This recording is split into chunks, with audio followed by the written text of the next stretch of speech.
Hello everyone, welcome to our Let's Play series of Fallout Nevada. This is Colonel RPG as usual, and I'm very happy that you're chose to join me today in Salt Lake City. There's an entrance over there, but it doesn't show on the map for some reason. I wonder why. Because there's that's where we go to Nuka-Cola, to the Nuka-Cola factory, and we have a mission to do there. We also have the wallet that has been lost. I enter Salt Lake City's residential area. Seeing children playing the streets without a care in the world makes your eyes moist. I am now mostly moistened then. Beginning at the beginning and go on till you come to the end, then stop. Not beginning at the beginning, I misread that. It's begin at the beginning. Youth these days. Who are you talking to? What is... and about? Let's see. Is this Salt Lake? It's like only yesterday it was blossoming. I'm older than you and must know better, he says. Okay, I get the gist of your character then, sir. Welcome to my humble dwelling. What is a Diogene? Why would anybody use that word? I haven't seen such a large collections of books anywhere else. Where do the books in your library come from? Well, I gathered these books from around the ruins with my own hands, believe it or not. Well, what a great example of selfless devotion to culture and education. You're a remarkable person. Actually, it would be record keeping and history. But still, you know, history in particular can be inserted, and is indeed inserted, into culture as a whole. Education, of course, can be regarding anything. Oh, his name is Vernon. Vernon is his name. And he chuckles. That's rather an overstatement, he says. Besides, it wasn't until later in my life that I began craving for literature. It took me several years to be able to see thoughts and ideas in writings, he says, instead of viewing books purely as entertainment. Oh, I thought he was gonna be like, I couldn't read. Even though that would be weird, considering... Well, it depends on whether he was born before the war or not. I guess it still would be weird. That's illiterature? That's not a word. Illiteracy, that's the one. It's not a major problem in the world of Fallout, even though it would be in a post-apocalyptic world. But still. So collecting books wasn't originally your own idea? Or your idea at all? It was a task given by our Mormon community. The Salt Lake City Public Library was destroyed during the nuclear attack. The fires that followed burned down many of the private libraries as well. The Mormons decided it was important to preserve the surviving remains of the pre-war wisdom. Nowadays, the main bulk of the archives is kept within the Mormon Church, and the books you see here are a private collection for internal use only, so to speak. Don't say so to speak after you say internal. Especially because, for all I know, this could be the collection of all the issues of Maxim and Playboy or something. I don't know. So, yeah, what about that thing with the Diogenes? What is that? Ah, if you knew more about him. Is that a person's name? Diogenes would surely find the humble dwelling part funny. Oh, that's a person's name. Oh, poor fella. He says, if you knew more about him, young man, you'd understand that a humble dwelling is of Diogenes was... That humble dwelling of Diogenes was quite sufficient for him, and that's what humble means. That means true and honest, and not, you know, it's like, yeah. I mean, I get it can also mean sparse, but that's more colloquial than the original meaning. Anyway, and the conditions he lived in, after all, the climate, the scenery, and the company. And I don't like finishing my sentences, but there are other reasons for his living in a barrel. Who? I don't know. Is this Mormon? Is Mormon literature? I don't know. He was a person, and still, why would you use a word like that? Even though it's like, yeah, it's not like I don't know. I have at least I have the reference of Christianity, and they don't use the original names. They go like Saint John. It wasn't. I don't actually know what language they spoke. I'm very uneducated in all this stuff, but I do know he lived in a barrel, and that's Oh, you mean he was sufficient? Okay, so forget all that I said about the humbleness of anything. For him, it was about rebellion and self-expression. Oh, my guy is very elucidated about all this. Sure, but what are you getting at? He asks. Oh, he's falling for it for some reason, even though I'm not understanding what's going on. The point is, says my character, you shouldn't belittle yourself when you have quite a decent place to live in and comprise the active part of the city's population. But I am the poorest man in the city, he exclaims. There you go again. Well, that would be a good retort, and I do that retort. Well, he says, okay, let's change it to I am the poorest among the, quote, active part of the city's population, unquote, then. Do you mean to say that the tramps on the streets are not a part of this city? No, he said active part of the city's population. Also, the implication is still there, but you're just not putting it quite well. Indeed they are not, he says, which is in conformity with what he said before. The city is bigger and beggars only work to disgrace it. Okay, so okay, so he says they work. No, wait, I guess they work to disgrace it. Only, you know, the result of beggars disgrace the city. But he's not focusing on the point here. So he's just sort of being not dirt. What's the word? Sort of being, you know, a jerk to beggars. Being like, they shouldn't beg, or they shouldn't be here, which is probably what I was going to say. But the beggars are a direct result of the city's activity, says my character. They were begot by the city, and they will also be consumed by it if the situation changes for the better. Is my character making the point that if the city gets better, the beggars will be worse off? Or is my character making a point that the beggars are worse off because the city is better?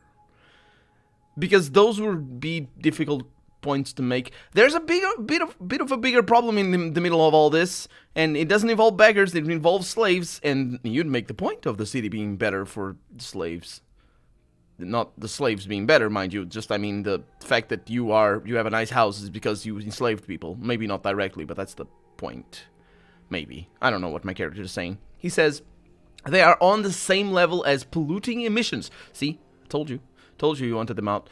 Like smoke coming out of a plant's chimney. It's not a part of the city anymore.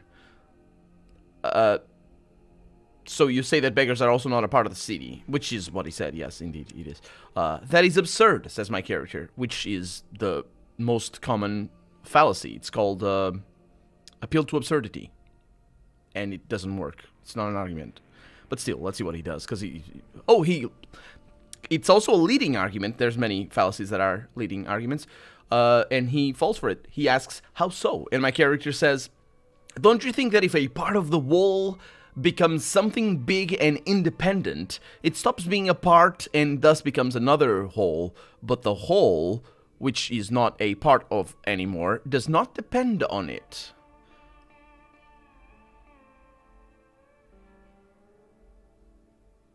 Where's the question? What? So don't you think that, if a part of the whole becomes something big and independent, don't you think that it stops being a part and stops being a part and becomes a whole? But of course, independent. I mean, are you saying, okay, don't you think that if something becomes independent, it becomes independent? Yes, and he says I'm right. Yeah, well, yeah, don't you know? And I gained 750 experience. Good. For the last few hours, you have been having a visionary discussion with the bookworm, about dividing a wall into parts and assembling parts into a whole. Is that supposed? Is that what did I? Did we? What? I think we might have been involved in some extracurricular activities just now. Anyway, and thus, says my character, the wall, still being a part of the lesser whole, continues to be a whole, while at the same time being a part of the other whole, or whole, anyway, as the other whole remains a part of that whole. Yeah, you should get into metaphysics when you're discussing this, and discussing the identity, just the notion of identity and unity. Not unity. What's the word? Singularity? Not singularity as in anything that like a black hole or something like that. Singularity as in, that's not the word actually. You know, you identify this as a button, but you know, you could identify it as pixels that make up a button, and the button only really exists in your perception, and that's the metaphysics that you probably should be talking about, not about these holes everywhere, because that's weird. An excellent conclusion, he says. Well, at least I convinced him and gained experience, which is the great stuff out of all of this. I see your deduction skills are unparalleled. Also, yes, yeah, quite so, says my character, who admonished him just before for using the word humble improperly, or rather not improperly, but unrespectfully, because of the dude in a barrel. It was a pleasure arguing with you. Goodbye. Okay, I prefer the other fever dreams. The other fever dreams are really fun because I laugh at them and I like them. I like them. Do you hear that, game? Give me the other fever dreams. These bookshelves are all empty. What is... Okay, that's the fever dreams returns. Good. Okay. It's really too bad that so much crumbly stuff is a lot of fun sometimes. Okay. I don't know what crumbly is. He doesn't like me stealing that. What a jerk. Not liking me stealing his stuff. I bet he doesn't even leave there in the night. He just stays there all day. Like a jerk. I'm not gonna mess with that. Can I go in here? Is this also a place of books? Or is it the place of extracurricular activities that I was probably involved in just now? Does this tub have water? On closer examination, you realize that you won't be taking your bath in this tub after all, for reasons that are not shown to me. It kind of looks like it has a water, doesn't it? Let's have a chat with this lady. Don't bother me, she says. Okay, that's unfortunate. I can steal from her. You search the chest of drawers with mirror, is what that is. Luxury furniture with a large cracked mirror. Gotcha. Did I get that? Also, what is that? A poster. Nothing out of the ordinary, though. Hello, sir. Sorry, in a hurry. Hello. Okay, we got a well. It's all is good. Getting a well. I need a vessel. No, I don't. I need a rope. That does nothing. Hey, kid. Hello. Okay, hey, bad. Hey, bad. Sure. That's not a word, but whatever. I mean, it is, just not... Anyway, it doesn't. Okay, so this is the drugstore, which is, in American English, not a pharmacy. I am led to believe. I might be wrong on that. I think it's just, you know, a place where you go to buy things. In Portuguese, we have a similar word for a place that is not a pharmacy. And it kind of sounds like it's a place where you'd go to buy drugs. And again, drugs don't mean illegal substances. They just literally mean anything like aspirin and cough drops and stuff like that. That's all drugs. I'm listening, he says. Show me the goods. You show me the goods. Come on. No, he sucks at the goods. Okay, I can take that, but I'll try to warm him up a little bit. I need healing. I don't, actually. Do you need a worker for a modest fee? There is one poor guy that can't find a job. No, I can barely earn for a livelihood. Paying the workers is too much for me. Maybe the sheriff needs someone. There's always people doing something around him. Okay. Do you have... Not medicine.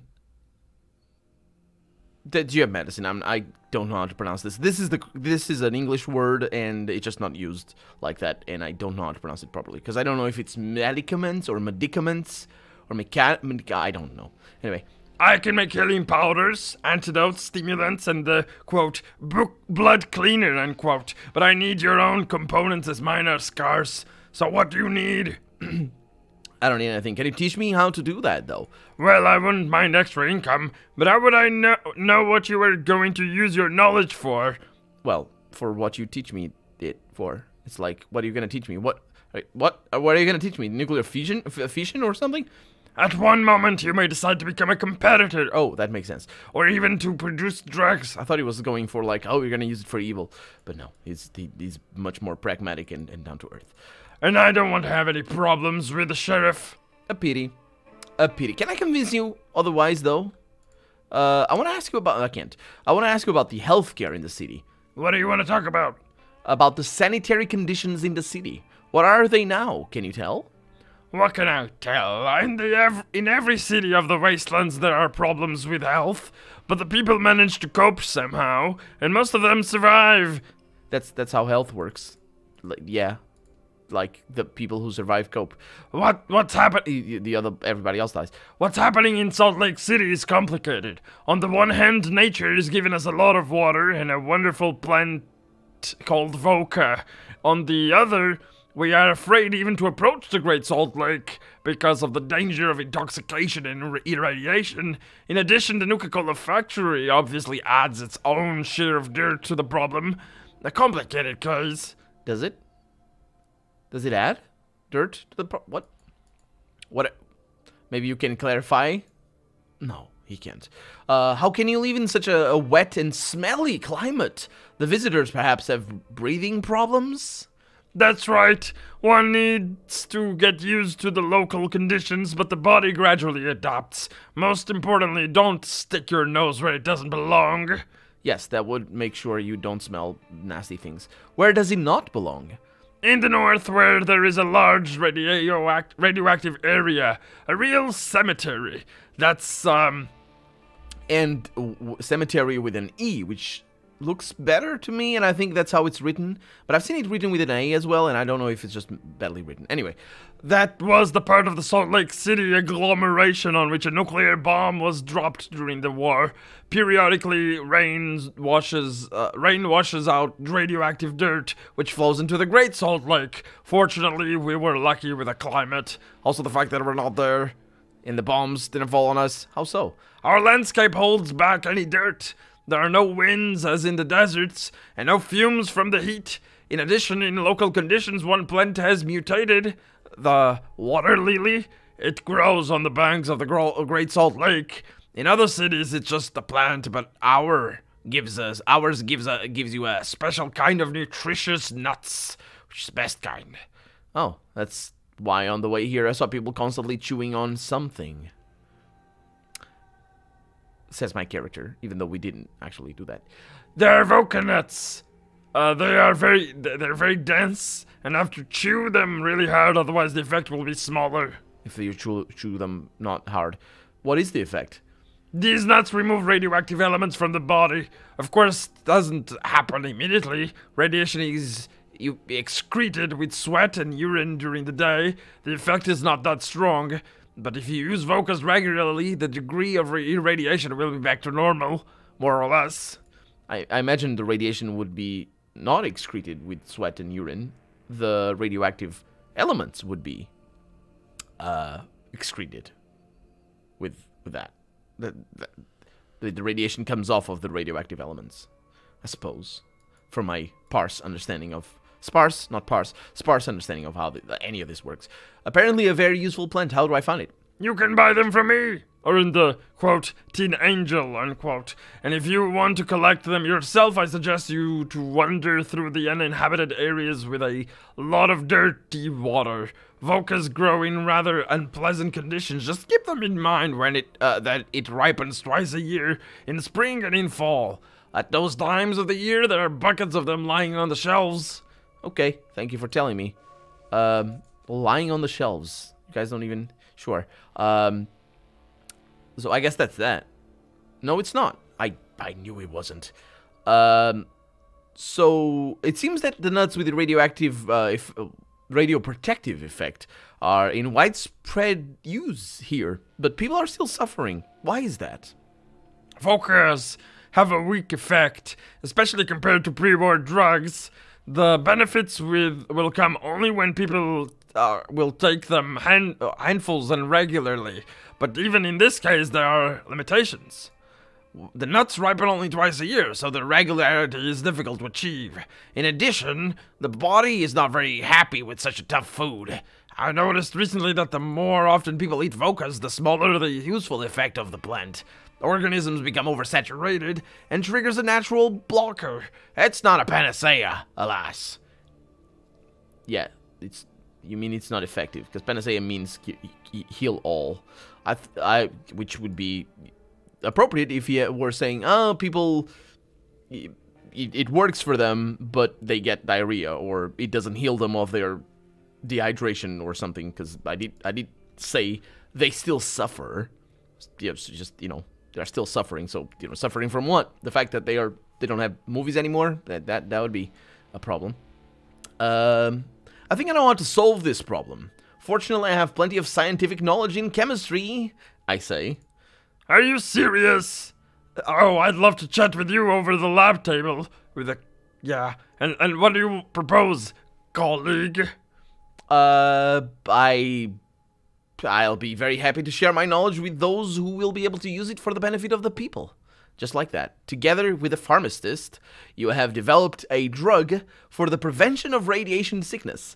This will be very useful for the entire city, and hopefully me as well, because we have developed a drug, which means I can have it, and that would be nice. So you're saying we need to extract compounds from the nuts and infuse them intravenously, and not orally? Brilliant! Brilliant! Well, it seems the issue has been resolved. It also means that I will have to do sitting. What the freaking? It also means that I will have what to do sitting by the campfire in my free time. Yes, it means I got the recipe. This is great. So about the healthcare. So about the filter for the artesian. Oh, that's right. Yes, for the artesian tower. I found it. Yeah, even though you didn't ask me to get it. But how to run the tower? Is there anyone I can discuss the issue with? Well, with me, of course, because all people here come to me with a damn dysentery. I would have ensured that the tower is running. Yes, I realize what you are saying. And what will you do afterwards? We will sell water? If I had my way, I would give it away for free. But in our environment, I will have to act differently. First, it is necessary. You can still give it away for free if you ration it. First, it is necessary to pay a considerable amount to the guys who will fix everything and prepare the working area.